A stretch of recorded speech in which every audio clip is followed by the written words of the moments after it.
जय Jagannath welcome to Sukant education आपण माने समस्त को मु मोर यूट्यूब चैनल रे स्वागत जनाऊँ जो थी कि आपण माने पाती केवल एजुकेशनल वीडियो तेबे आपण मानकर कोर 14 यूनिट 1 रो फास्ट आई जोटा कि थिला आपणकर भाषण कला सेटा कि मु ऑलरेडी डिस्कशन कर सारी एवं आपण मानकर जो कोर 14 रोची तार जो यूनिट 1 रो सेकेंड आई जोटा रही कौन रही ना साक्षात्कार ये जो साक्षात्कार रही पूर्व वीडियो में आपको ये साक्षात्कार विषय में डिस्कसन करी तेज साक्षात्कार केतरा सर्ट क्वेश्चन रोचे एवं केतरा लॉन्ग क्वेश्चन रोचे जो माने भी से जो आपनकर जो भाषण कला रही तार पूर्व वीडियो आपण मैंने देखी ना से मैंने प्ले लिस्ट को विजिट करी आराम से वीडियो आपण मैंने देखिपारे मुझे सब गोटे कोर 14 नाम गोटे प्ले लिस्ट तैयारी कर देछि एई चैनल रो प्ले लिस्ट सेक्शन रे तेबे आज वीडियो आम कौन करवा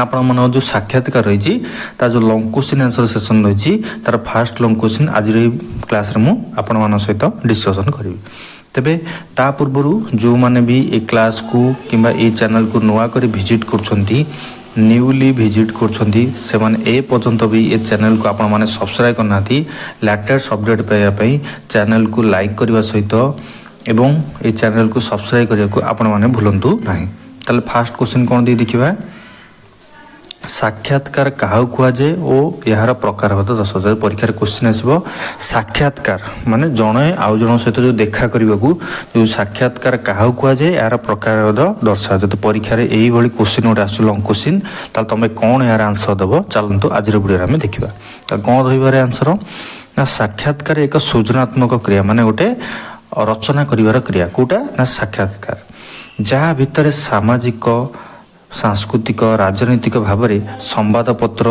दूरभाषा इंटरनेट वेबसाइट आदि उपस्थापन कराई माने कौन ना साक्षात्कार गोटे रचनात्मक क्रिया जहाँ भीतर कौन रही ना सामाजिक सांस्कृतिक राजनीतिक भाव में संवादपत्र हो दूरभाषा हो जो इंटरनेट हो वेबसाइट आदि कौन सब ये सब जिनस कौन कराए ना उपस्थापन करा जाय थाए साक्षात्कार देवा और नेबा एक कलात्मक व्यापार ये साक्षात्कार जो गोटे लोकटी साक्षात्कार हवा को जाऊँगी आ गए लोक साक्षात्कार दौची से दी जनकर ये जो भितर ये जो संपर्कटा रही कौन गोटे ना गोटे कलात्मक व्यापार साक्षात्कार नेबा व्यक्ति श्रद्धाशील होइथिबा और साक्षात्कार देवा व्यक्ति सम्मान्य कौन कहला ये ना जी भी साक्षात्कार नौची माने जहाँ जहाँ को आपण मान देखा करने को जाउछंदी जे साक्षात्कार नौची से व्यक्ति कौन ना श्रद्धाशील आ जी साक्षात्कार दौची सी हूँ आमर कौन ना सब आमर आदरणीय बा सम्मान्य आम कहीपर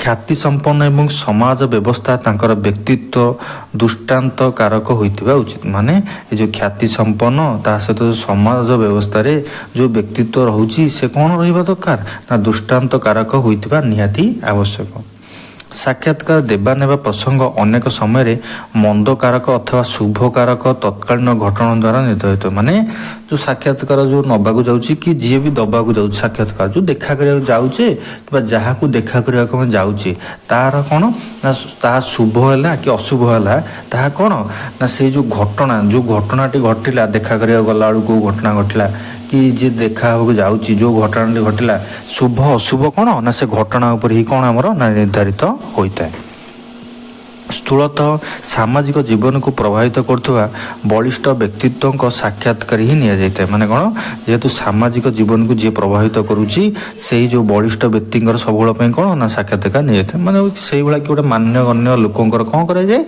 ना साक्षात्कार निया जाए तापर कौन देछि साक्षात्कार देउथिबा व्यक्ति अनुभव जीवन अभिज्ञता अभिमत समाज तथा व्यक्ति विशेष प्रभावित माने जो लोकटी विज्ञ अच्छी जार ज्ञान अच्छी जी से भाया किसी समाज अच्छी तार ही साक्षात्कार नि जाए से कौन ना से व्यक्ति विशेष कौन से जो कथाटी कही था से जो कम करता है अन्य लोकों कौन ना सब तार प्रभाव पकई था जमी आम टी देखुच साक्षात्कार गोटे गोटे दौर आमर एपिसोड दौर से कौन से लोकटे जार हाथ में भी ये रिपोर्टर हो कि महिला जनक हो जी भी साक्षात्कार कर कौन हो द्वारा से व्यक्ति जो ज्ञान दूची जो एक्सपीरियंस दूची जो नॉलेज आम मान को दौची ताहा तार कौन हो व्यक्ति प्रभाव पड़ुଛି ना नहीं से विषय कही कौन ना व्यक्ति विशेषज्ञ उपर कौन ना प्रभाव पकाई थाए।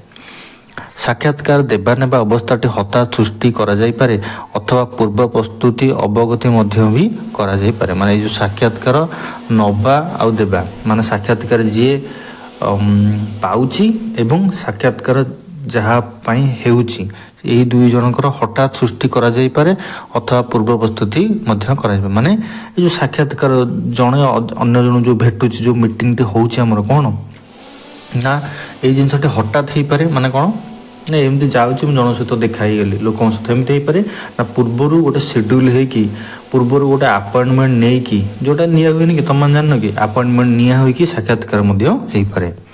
जमी प्रधानमंत्री आज यही समय आसी साक्षात्कार करेंगे टीवी आग तार कही जाऊँ ना नहीं माने गोटे शेड्यूल होची से विषय कहूँ माने कौन ये जो साक्षात्कार देवा नेबा अवस्था हठात सृष्टि करे माने हठात देखाई जाई पारे किंबा पूर्व प्रस्तुति मध्य भी कौन ना करा जाई पारे।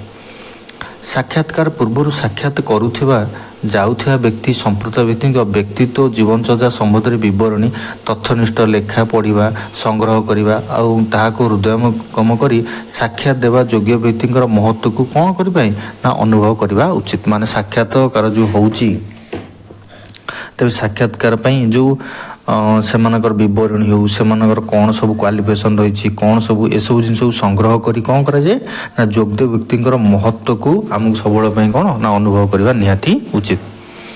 साक्षात्कार नेबा व्यक्ति साक्षात्कार देवा व्यक्ति प्रति सम्मान रखा जो लोकटी साक्षात्कार नौची एवं जी साक्षात्कार दौची ए दी जन प्रति कौन जी भी साक्षात्कार नौची तार सम्मान बोध सब रहा दरकार माने आदर करवा दरकार। जी साक्षात्कार नौची सी जी साक्षात्कार दौची माने जी भेटिबा को जाउची जहाँ को भेटिबा को जाउची ता प्रति कौन ना गोटे सम्मान भावना रहिबा निहाती दरकार।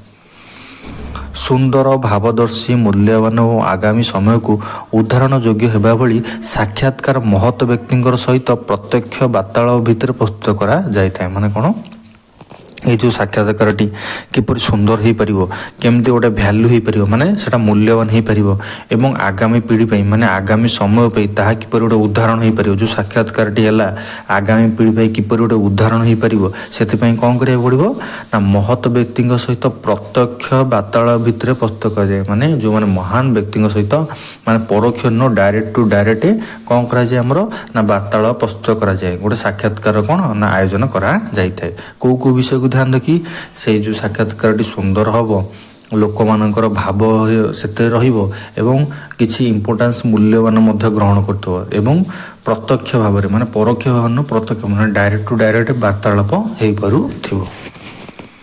नेक्स्ट कौन था साक्षात्कार को केते गुड़े प्रकार भेद रही से गुड़िक कौन कौन माने कौन कहला ये जो साक्षात्कार विषय में पढ़ले एत जिनस तार मध्य कौन ना किछिटा कौन ना प्रकार भेद रोचे से विषय में डिस्कसन करवा।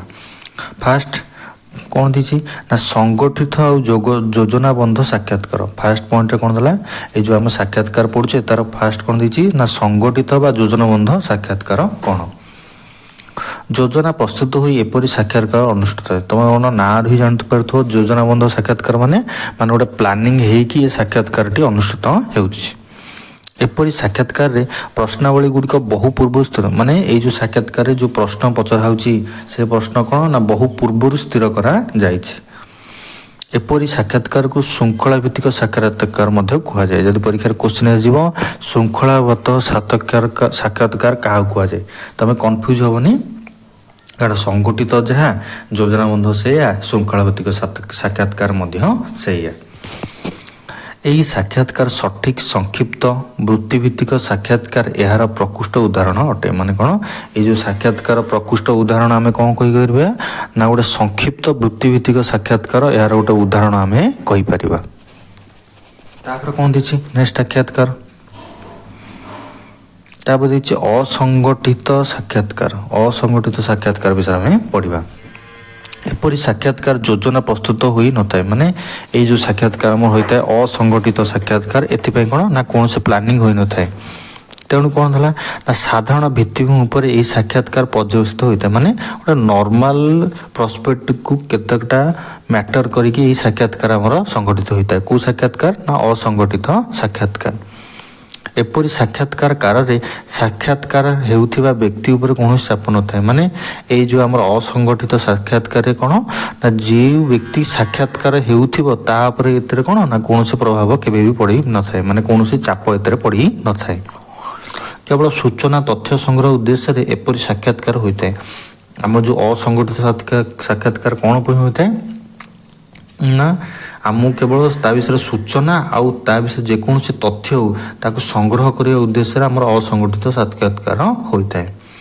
ଏଥିରେ ଭାବ ବିନିମୟ ସ୍ପଷ୍ଟତା ଏବଂ ପ୍ରାଜ୍ଞଣତା ପରିଲକ୍ଷିତ ହୋଇଥାଏ। ମାନେ କ'ଣ କହିଲା ଏଠି ଏଥିରେ ଯେଉଁ ଭାବ ବିନିମୟ ରହିଛି ତା ପ୍ରତି ଏ ଯେଉଁ ଜଣଙ୍କର ଅନ୍ୟ ଜଣଙ୍କ ଦୁଃଖ କଷ୍ଟ ଏଇ ଯେଉଁ ଭାବ ବିନିମୟ ମାନେ ଦେବା ନେବା ଯେଉଁ ବ୍ୟବସ୍ଥା ମୋ କଥା ମୁଁ ତାକୁ କିଛି ସେୟାର କରୁଛି ତା କଥା ମଧ୍ୟ ସେ କିଛି ସେୟାର କରୁଛି। ଏପରି ଯେଉଁ ଭାବ ବିନିମୟ ତାହା ରହିଛି କ'ଣ ନା ସ୍ପଷ୍ଟତା ମାନେ ଠିକ୍ ତା ସହିତ ପ୍ରାଜ୍ଞଳତା ମାନେ ଉତ୍କୃଷ୍ଟ ଧରଣର ପରିଲକ୍ଷିତ ହୋଇଥାଏ।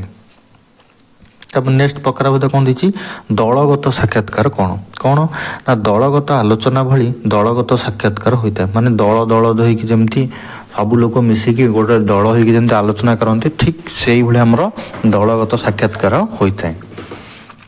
ଏପରି ସାକ୍ଷାତକାରରେ ନିର୍ଦ୍ଦିଷ୍ଟ ସମୟ ସୀମା ମଧ୍ୟରେ ବହୁ ଲୋକଙ୍କ ସହିତ ସାକ୍ଷାତକାର ନିଆଯାଇଥାଏ। ମାନେ ଗୋଟେ ଟାଇମ୍ ଲିମିଟ୍ ମଧ୍ୟରେ ମାନେ ଗୋଟେ ଟାଇମ୍ ବାଉଣ୍ଡ ଭିତରେ ନିର୍ଦ୍ଦିଷ୍ଟ ସମୟ ସୀମା ମଧ୍ୟରେ ଏତିକି ସମୟରୁ ଏତିକି ସମୟ ମଧ୍ୟରେ କ'ଣ ନା ବହୁ ଲୋକଙ୍କ ସାକ୍ଷାତକାର ନିଆଯାଇଥାଏ। ମାନେ ଗୋଟେ ଟାଇମିଂ ରହୁଛି ମନେକର 10ଟାରୁ 12ଟା କେତେ ଘଣ୍ଟା 2 ଘଣ୍ଟା ଏଇ ଟାଇମ୍ ଲିମିଟ୍ ଭିତରେ କ'ଣ ନା ବହୁ ଲୋକଙ୍କ ସହିତ ସାକ୍ଷାତକାର ନିଆଯାଇପାରେ। କେଉଁଥିରେ ନା ଦଳଗତ ସାକ୍ଷାତକାରରେ। ଏପରି ସାକ୍ଷାତକାରରେ ବ୍ୟକ୍ତି ବିଶେଷଜ୍ଞ ଆଚରଣଗତ ବ୍ୟକ୍ତିତ୍ୱକୁ ବିଶ୍ଳେଷଣ କରିବା ପର୍ଯ୍ୟନ୍ତ ସୁଯୋଗ ରହିଥାଏ। ଏହିପରି ସାକ୍ଷାତକାରରେ କ'ଣ ନା ବ୍ୟକ୍ତି ବିଶେଷଙ୍କ ଯେଉଁ ଆଚରଣଗତ ରହିଛି ମାନେ ସେ କିପରି ବିହେଭ୍ କରୁଛନ୍ତି ସେସବୁ ବିଶ୍ଳେଷଣ କରିବା ପାଇଁ ଗୋଟେ ସୁଯୋଗ ଏତେ ରହିଥାଏ। କେଉଁଥିରେ ନା ଦଳଗତ ସାକ୍ଷାତକାରରେ ଗୋଟେ ଲୋକଟେ କିପରି ବିହେଭ୍ କରୁଛି ସେସବୁକୁ ଅନୁଧ୍ୟାନ କରିବା ପାଇଁ ଏଇ ଦଳଗତ ସାକ୍ଷାତକାରରେ ଗୋଟେ କ'ଣ ନା ସୁବର୍ଣ୍ଣ ସୁଯୋଗ ରହିଥାଏ। ଏପରି ସାକ୍ଷାତକାରରେ ବ୍ୟକ୍ତିର ପାରସ୍ପରିକ ସହଯୋଗ ରହିବା ଦରକାର। ବିଜ୍ଞାନଗତ ଜ୍ଞାନ ଭାଷା ବିନିମୟର କୌଶଳ ଆଲୋଚନା କରିବାର ଦକ୍ଷତା ଆଦି ବିଚାର କରାଯାଇଥାଏ। କେଉଁଥିରେ ଆମର ନା ଦଳଗତ ସାକ୍ଷାତକାରରେ। ତାପରେ କ'ଣ ଦେଇଛି ଜ୍ଞାନ ମାପକ ସାକ୍ଷାତକାର କ'ଣ ଦେଖିବା।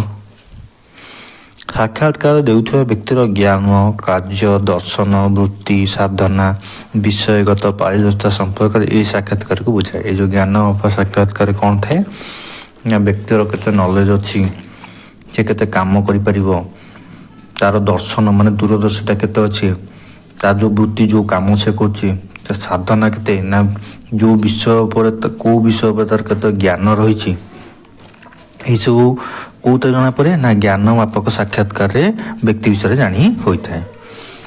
ବିଷୟଗତ ଜ୍ଞାନ ଉପରେ ଏହି ସାକ୍ଷାତକାର ପର୍ଯ୍ୟବେସିତ। ଏଇ ଯେଉଁ ଆମର ଜ୍ଞାନ ମାପକ ସାକ୍ଷାତକାର କାହା ଉପରେ ନା ବିଷୟଗତ କୌଣସି ବିଷୟ ଉପରେ ଯେଉଁ ଜ୍ଞାନ ତାର ରହିଛି ସେଇ ଜ୍ଞାନ ଉପରେ ହିଁ ଆମର ଜ୍ଞାନ ମାପକ ସାକ୍ଷାତକାର ପରିବେଶିତ ମାନେ ପର୍ଯ୍ୟବେସିତ।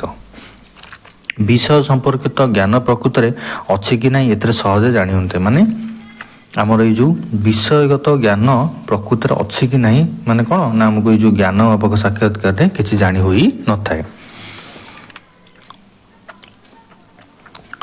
ମାନେ ଜାଣି ହୋଇନଥାଏ କିନ୍ତୁ ତୁମେ ଯଦି ଚେଷ୍ଟା କରିବ ତାହେଲେ ସହଜରେ ଏଇ ଯେଉଁ ଜ୍ଞାନ ମାପକ ସାକ୍ଷାତକାର ବିଷୟରେ ତୁମେ ବିଷୟ ସମ୍ପର୍କିତ ଜ୍ଞାନକୁ ତୁମେ ଅର୍ଜନ କରିପାରିବ।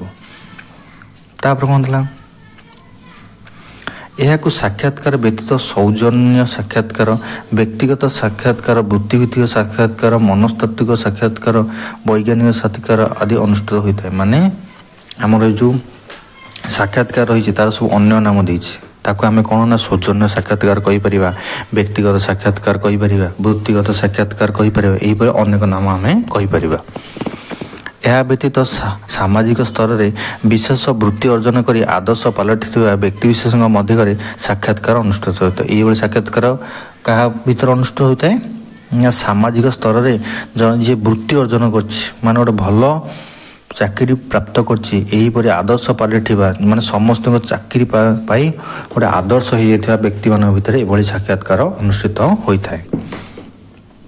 ସେମାନଙ୍କ ସାକ୍ଷାତକାର ସାମ୍ପ୍ରତିକ ଜୀବନ ଜଗତକୁ ନୂତନ ବାର୍ତ୍ତା ପ୍ରଦାନ କରିବାରେ ସହାୟକ ହେବା ସହ ଅନ୍ୟମାନଙ୍କୁ ଦିଗଦର୍ଶନ ହୋଇଥାଏ। ଏଇମାନଙ୍କ ଯେଉଁ ସାକ୍ଷାତକାର କ'ଣ ନା ଜୀବନ ତା ସହିତ ଜଗତକୁ ଗୋଟେ ନୂଆ କ'ଣ ନା ଗୋଟେ ବାର୍ତ୍ତା ମାନେ ନୂଆ ଭାଷା ଗୋଟେ ସେ ପ୍ରଦାନ କରିଥାଏ, ସମାଜକୁ ନୂଆ ଗୋଟେ ରୂପ ପ୍ରଦାନ କରିଥାଏ ଏବଂ ତା ସହିତ କ'ଣ ନା ଅନ୍ୟମାନଙ୍କୁ ଗୋଟେ ରାଇଟ୍ ଡିରେକ୍ସନ୍ ଦେଖିବା ପାଇଁ ଏଇଭଳି ସାକ୍ଷାତକାର ଆମକୁ ସାହାଯ୍ୟ କରିଥାଏ। ତାପରେ କ'ଣ ଦେଲା, ତାପରେ ବିଶେଷଜ୍ଞ ସାକ୍ଷାତକାର କ'ଣ, ଯେକୌଣସି ଗୁରୁତର ଜାତୀୟ ବା ରାଷ୍ଟ୍ରୀୟ ସମସ୍ୟା ରାଜନୈତିକ ସମସ୍ୟା। ଏଇ ଯେଉଁ ବିଶେଷଜ୍ଞ ସାକ୍ଷାତକାର କ'ଣ ହୋଇଥାଏ ନା ଯେକୌଣସି ଗୁରୁତର ଜାତୀୟ ବା ରାଷ୍ଟ୍ରୀୟର ଯେଉଁ ସମସ୍ୟା ବିଷୟରେ ଏଇ ଆମର ବିଶେଷଜ୍ଞ ସାକ୍ଷାତକାର ହୋଇଥାଏ। ରାଜନୈତିକ ସମସ୍ୟା ହେଉ, ଗୁରୁତର ହେଉ, ରାଷ୍ଟ୍ରୀୟ ସମସ୍ୟା ହେଉ, ଏସବୁରେ କ'ଣ ଆମର ନା ବିଶେଷଜ୍ଞର ସାକ୍ଷାତକାର ହୋଇଥାଏ। ସାମାଜିକ ସାଂସ୍କୃତିକ ସମସ୍ୟା ପ୍ରଭୃତିରେ ସମାଧାନ ପାଇଁ ଏ ବିଷୟରେ ଧାରଣା ଥିବା ବିଶେଷ ସାକ୍ଷାତକାର ଗ୍ରହଣ କରାଯାଇପାରେ। ମାନେ କ'ଣ ସାମାଜିକ ତା ସହିତ ଆମର ସାଂସ୍କୃତିକ ସମସ୍ୟା ପ୍ରଭୃତି କ'ଣ ମାନେ ଏଇ ଯେଉଁ ସାମାଜିକ ହେଉ କି ସାଂସ୍କୃତିକ ଯେକୌଣସି ସମସ୍ୟା ହେଉ ତାକୁ ସମାଧାନ କରିବା ପାଇଁ ମାନେ କ'ଣ ନା ଏ ବିଷୟରେ ଧାରଣା ଥିବା ମାନେ ସମାଧାନ କିଏ କରିବ, ଯାହାର ଏ ବିଷୟରେ ଧାରଣା ଥିବ, ଯେଉଁମାନଙ୍କ ବିଷୟରେ ଧାରଣା ଥିବ ସେଇଭଳି ମାନେ ବିଶେଷଜ୍ଞଙ୍କର ଏଥିରେ କ'ଣ କରାଯାଏ ନା ସାକ୍ଷାତକାରକୁ ଗ୍ରହଣ କରାଯାଇଥାଏ। ଅନେକ ସମୟରେ ବିଭିନ୍ନ ବିଶେଷଜ୍ଞ ଅନୁଭୂତି, ରାଷ୍ଟ୍ର ଓ ସମାଜ ବିଷୟରେ ସେମାନଙ୍କ ସୁଚିନ୍ତିତ ବିଚାର ଇତ୍ୟାଦିକୁ ଜନମଙ୍ଗଳ ଉଦ୍ଦେଶ୍ୟରେ ସାକ୍ଷାତକାର ମାଧ୍ୟମରେ ଗ୍ରହଣ କରାଯାଇପାରେ। ମାନେ କ'ଣ କହିଲା ଏଠି, ଅନେକ ସମୟରେ କ'ଣ ହୋଇଥାଏ ନା ବିଶେଷଜ୍ଞଙ୍କ ଅନୁଭୂତି ମାନେ ବିଶେଷଜ୍ଞଙ୍କର ଏକ୍ସପିରିଏନ୍ସ ତା ସହିତ ରାଷ୍ଟ୍ର ଓ ସମାଜ ବିଷୟରେ ସେମାନେ ଯେଉଁ ରାଷ୍ଟ୍ର ଆମ ଭାରତ ରାଷ୍ଟ୍ର ଆଉ ଆମ ଯେଉଁ ସମାଜ ବିଷୟରେ ସେମାନେ ଯେଉଁ ସୁଚିନ୍ତା କରୁଛନ୍ତି ଯେଉଁ ଜନମଙ୍ଗଳ ଉଦ୍ଦେଶ୍ୟରେ ଏଇଭଳି ସାକ୍ଷାତକାର ଆମର ଅନୁଷ୍ଠିତ ହୋଇଥାଏ। କେଉଁଠାରେ ନା ବିଶେଷଜ୍ଞ ସାକ୍ଷାତକାର। ରାଜନୈତିକ ସମସ୍ୟା ଆସିଲେ ବିଚାରବନ୍ତ ପ୍ରବୀଣ ରାଜନୈତିଜ୍ଞ ବିଚାର ଏଥିପାଇଁ ଉପଯୁକ୍ତ ଗୋଟେ କ'ଣ ଦିଗଦର୍ଶନ ପ୍ରଦାନ କରିଥାଏ। ଶିକ୍ଷା ସମସ୍ୟାରେ ଅଭିଜ୍ଞ ଶିକ୍ଷାବିତ, ଭାଷା ସମସ୍ୟାରେ ପ୍ରବୀଣ ଭାଷାବିତ କ'ଣ ଥାଏ ନା ଶିକ୍ଷା ସମସ୍ୟାର ଅଭିଜ୍ଞ ଯିଏ ଶିକ୍ଷାବିତ ଯାହାର ଏକ୍ସପିରିଏନ୍ସ ଅଛି, ଭାଷା ସମସ୍ୟାରେ ଯେ ପ୍ରବୀଣ ଭାଷାବିତ ଅଛନ୍ତି, ଅର୍ଥନୈତିକ ସମସ୍ୟାରେ ଯେଉଁ ବିଶିଷ୍ଟ ଅର୍ଥନୀତିଜ୍ଞ ଅଛନ୍ତି, ବିଜ୍ଞାନ ଓ ପ୍ରଯୁକ୍ତି ବିଦ୍ୟା ଜନିତ ସମସ୍ୟାରେ ବିଦ୍ୟାର ପ୍ରବୀଣ ଅଭିଜ୍ଞ ଲୋକମାନେ ଯେଉଁ ଅଛନ୍ତି, ସେଇଭଳି କୃଷି ସମସ୍ୟାରେ କୃଷି ବିଶେଷଜ୍ଞଙ୍କ ସହ ପରାମର୍ଶ ପାଇଁ ଏଇଭଳି ସାକ୍ଷାତକାର ନିଆଯାଇଥାଏ। କେଉଁଟା ନା ଆମର ବିଶେଷଜ୍ଞ ସାକ୍ଷାତକାର ହୋଇଥାଏ। ଯେଉଁ ବିଷୟରେ ଯେଉଁ ଅଭିଜ୍ଞ ଅଛନ୍ତି ସେଇ ଲୋକଙ୍କ ବିଷୟରେ ଏଇସବୁ ବିଷୟରେ ଜାଣିବା ପାଇଁ ମାନେ କିପରି ଭଲ ଆଉ କିଛି କରାଯାଇପାରିବ ସେ ବିଷୟରେ କ'ଣ ନା ସାକ୍ଷାତକାର ନିଆଯାଇଥାଏ। ନେକ୍ସଟ କ'ଣ ଦେଲା ତାପରେ ନା ବୃତ୍ତିଭିତ୍ତିକ ସାକ୍ଷାତକାର। ବୃତ୍ତିଭିତ୍ତିକ ସାକ୍ଷାତକାର କ'ଣ ନା ଜୀବନରେ କୌଣସି ବୃତ୍ତି ଅବଲମ୍ବନ କରିବା ପୂର୍ବରୁ ଅନେକ କ୍ଷେତ୍ରରେ ସାକ୍ଷାତକାର ଦେବାକୁ ପଡ଼ିଥାଏ। ମାନେ ଯେଉଁ ଜବ୍ ଇଣ୍ଟରଭ୍ୟୁ ଯେଉଁଟା କହୁଛନ୍ତି ମାନେ ଜୀବନରେ କୌଣସି ବୃତ୍ତିଭିତ୍ତିକ ଆମେ ଯେତେବେଳେ ଅବଲମ୍ବନ କରି ଯାଉଛେ ମାନେ କୌଣସି କାମକୁ ଆମେ ଆପଣେଇବା ପୂର୍ବରୁ ଆମକୁ ଅନେକ କ୍ଷେତ୍ରରେ ବିଭିନ୍ନ ପ୍ରକାର ସାକ୍ଷାତକାର ଦେବାକୁ ପଡ଼ିଥାଏ। ଏହି ଧରଣର ସାକ୍ଷାତକାର ହେଉଛି ଆମର ବୃତ୍ତିଭିତ୍ତିକ ସାକ୍ଷାତକାର। ଏହି ଧରଣର ସାକ୍ଷାତକାର ଜୀବନ ଜୀବିକା ସହିତ ସମ୍ପୃକ୍ତ ଥିବାରୁ ଏ ପ୍ରକାର ସାକ୍ଷାତକାରରେ ସାବଧାନତା ଓ ସଚେତନତା ନିହାତି। ମାନେ ଏଇ ଯେଉଁ ବୃତ୍ତିଭିତ୍ତିକ ଆମ ସାକ୍ଷାତକାର ରହୁଛି ଏଥିରେ କ'ଣ ତମ ଜୀବନ ଆଉ ଜୀବିକା ମାନେ ତମେ କିପରି ଆଗକୁ ବଢ଼ିବ ଏବଂ କେଉଁଭଳି ପ୍ରଫେସନକୁ ତୁମେ ଚୁଜ୍ କରୁଛ ଏବଂ ତମେ ସେଥିରୁ କେମିତି ନ ବାହାରିବ ସେଥିପାଇଁ କ'ଣ ନା ତମକୁ ବିଶେଷ ସାବଧାନତା ଆଉ ସଚେତନତା ରହିବା ଜରୁରୀ। ତାପରେ କ'ଣ ନା ଏମର୍ଜେନ୍ସି ସାକ୍ଷାତକାର ମାନେ ଜରୁରୀ ସାକ୍ଷାତକାର। ଜରୁରୀ ସାକ୍ଷାତକାର କ'ଣ ଦେଖିବା, ଅନେକ ସମୟରେ କେତେକ ଜରୁରୀ ସମସ୍ୟା ଆମ ଦେଖାଯାଇଥାଏ। ମାନେ ବହୁତ ସମୟରେ ଆମକୁ କ'ଣ ନା କେତେଟା କ'ଣ ଆମକୁ ନା ଜରୁରୀ ମାନେ ଏମର୍ଜେନ୍ସି ପ୍ରୋବ୍ଲେମ୍ କେତେଟା ଦେଖାଯାଇଥାଏ। ଏହି ସମୟରେ କେତେଜଣ ବିଶେଷଜ୍ଞ ପରାମର୍ଶ ନିହାତି ଆମର ଆବଶ୍ୟକ। ଏଇ ଯେଉଁ ଏମର୍ଜେନ୍ସି ସାକ୍ଷାତକାର ପାଇଁ ଆମକୁ କ'ଣ ନା ବହୁ ଲୋକଙ୍କ ପରାମର୍ଶ ଆମକୁ ନିହାତି ଆବଶ୍ୟକ ହୋଇଥାଏ। ବନ୍ୟା, ବାତ୍ୟା, କରୋନା ଭଳି ପ୍ରାକୃତିକ ବିପର୍ଯ୍ୟୟ ହେଉ, ମହାମାରୀ ହେଉ, ସଡ଼କ ଦୁର୍ଘଟଣା ହେଉ, ତାପରେ ଦଙ୍ଗା ହେଉ ପ୍ରଭୃତି ମାନବକୃତ ସମସ୍ୟା ପ୍ରଭୃତି ଆକସ୍ମିକ ଭାବରେ ଘଟୁଥିବାରୁ ତତ୍କାଳୀନ ଭାବରେ ବିଶେଷଜ୍ଞଙ୍କ ସହିତ ସାକ୍ଷାତକାର ଜରୁରୀ ହୋଇଥାଏ। ମାନେ କ'ଣ ଏଠି ନା ହଠାତ୍ ଯେଉଁ ବନ୍ୟା ହେଉଛି, ବାତ୍ୟା ହେଉଛି, ଆମ ଯେଉଁ କରୋନା ବି ହେଇଥିଲା ଏବଂ ପ୍ରାକୃତିକ ବିପର୍ଯ୍ୟୟ ରହୁଛି ତା ସହିତ ମହାମାରୀ ହେଉଛି, ଯେମିତି ହଠାତ୍ ଗୋଟେ ସଡ଼କ ଦୁର୍ଘଟଣା ହେଇଗଲା, କେଉଁ ଜାଗାରେ ଗୋଟେ ଦଙ୍ଗା ହେଇଗଲା, ସମସ୍ତ ବିଷୟରେ ନିଜେ ଯେତେବେଳେ ଗୋଟେ ବାଡ଼ିଆ ପିଟା ହେଇଗଲେ, ଏଇଭଳି ଯେଉଁ ଏମର୍ଜେନ୍ସି ସିଚୁଏସନ୍ରେ ଯେଉଁ ସାକ୍ଷାତକାର ଆମର ହୋଇଥାଏ, ଯେଉଁ ସାକ୍ଷାତକାର ଆମର ଜରୁରୀ ହୋଇଥାଏ ତାକୁ ଆମେ ଜରୁରୀ ସାକ୍ଷାତକାର କୁହାଯାଇଥାଏ। ତେଣୁ ଏଭଳି ପରିସ୍ଥିତିରେ ବିଶେଷଜ୍ଞଙ୍କୁ କୌଣସି ପ୍ରକାର ଅନୁରୋଧ କରି ସେମାନଙ୍କ ସହ ସାକ୍ଷାତକାର ଓ ପରାମର୍ଶ ଗ୍ରହଣ କରି ପ୍ରସାର କରାଯାଇଥାଏ। ମାନେ କ'ଣ ଏଇଭଳି କ୍ଷେତ୍ରରେ କ'ଣ ନା ବିଶେଷଜ୍ଞଙ୍କୁ କ'ଣ ନା ଅନୁରୋଧ କରାଯାଇଥାଏ ଏବଂ ତାଙ୍କୁ କ'ଣ ନା ଗୋଟେ ଆମର ରିକ୍ୱେଷ୍ଟ କରାଯାଇ କ'ଣ ନା ଆମର ଏଇ ଯେଉଁ ଜରୁରୀକାଳୀନ ସାକ୍ଷାତକାରକୁ ପରାମର୍ଶ କରାଯାଇଥାଏ ଏବଂ ତାଙ୍କର ପରାମର୍ଶକୁ ମଧ୍ୟ ଗ୍ରହଣ କରି ସେସବୁ କ'ଣ କରାଯାଇଥାଏ ନା ପ୍ରସାରଣ କରାଯାଇଥାଏ। ଫଳରେ ବ୍ୟକ୍ତିବ୍ୟସ୍ତ ଓ ବିଭ୍ରାନ୍ତ ଜନସାଧାରଣ ଏହାଦ୍ୱାରା ବିଶେଷ ଉପକୃତ ହୋଇଥାନ୍ତି। ମାନେ ଏଇ ଜରୁରୀ ସାକ୍ଷାତକାର ଦ୍ୱାରା କ'ଣ ହୋଇଥାଏ, ଯେଉଁମାନେ ବ୍ୟକ୍ତିବ୍ୟସ୍ତ ରହିଛନ୍ତି, ଯେଉଁ ବିଭ୍ରାନ୍ତ ଜନସାଧାରଣ ରହିଛନ୍ତି, ଏସବୁ କ'ଣ ନା ବିଶେଷ ରୂପରେ ଉପକୃତ ହୋଇଥାନ୍ତି। କେଉଁଥିରେ ନା ଜରୁରୀ ସାକ୍ଷାତକାରରେ।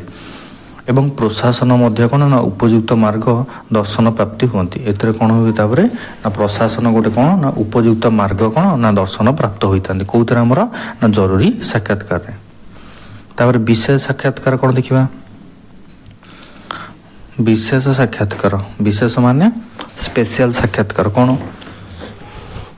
ଅନେକ ସ୍ଥଳରେ ସମାଜର ଦୃଷ୍ଟି ଅଢ଼ୁଆଳରେ ରହିଯାଇଥିବା କେତେକ ଅସାଧାରଣ ଘଟଣା, ଏପରି ଘଟଣା ଘଟୁଥିବା ସ୍ଥାନ, ଘଟଣା ଘଟାଉଥିବା ବ୍ୟକ୍ତିମାନଙ୍କୁ ବିଶେଷଙ୍କୁ ଲୋକଲୋଚନକୁ ଆଣିବା ପାଇଁ ଏ ଧରଣ ସାକ୍ଷାତକାର ଗ୍ରହଣ କରାଯାଇଥାଏ। ଏଇ ଯେଉଁ ବିଶେଷ ସାକ୍ଷାତକାର କ'ଣ ପାଇଁ ଗ୍ରହଣ କରାଯାଇଥାଏ ନା ଅନେକ ସ୍ଥଳରେ ଆମ ସମାଜରେ ଯେଉଁଟା ଆଖି ଆଗକୁ ଆସୁନାହାନ୍ତି, ସେମାନେ ଲୁଚି ଯାଉଛନ୍ତି, ବିଭିନ୍ନ ପ୍ରକାର ଯେଉଁ ଅସାଧାରଣ ଘଟଣା ଘଟୁଛି ଏବଂ ଏଇ ଘଟଣା ଘଟାଉଥିବା ସ୍ଥାନ ମାନେ କେଉଁ ଜାଗାରେ ଘଟିଛି, ଘଟଣା ଘଟାଉଥିବା ବ୍ୟକ୍ତିବିଶେଷ ମାନେ କେଉଁ ଲୋକଟି ଏ କାର୍ଯ୍ୟଟି କରିଛି, ଏସବୁ ଲୋକଲୋଚନକୁ ଆଣିବା ପାଇଁ ଆମର କ'ଣ ନା ଗୋଟେ ବିଶେଷ ସାକ୍ଷାତକାର କୁହାଯାଇଥାଏ। ମାନେ ଲୋକଲୋଚନକୁ ଆଣିବା ପାଇଁ ଯେ ଲୁଚି ଯାଉଛି ସେମାନଙ୍କୁ ଲୋକଲୋଚନକୁ ଆଣିବା ପାଇଁ ଏହି ବିଶେଷ ସାକ୍ଷାତକାର ଆୟୋଜନ କରାଯାଇଥାଏ।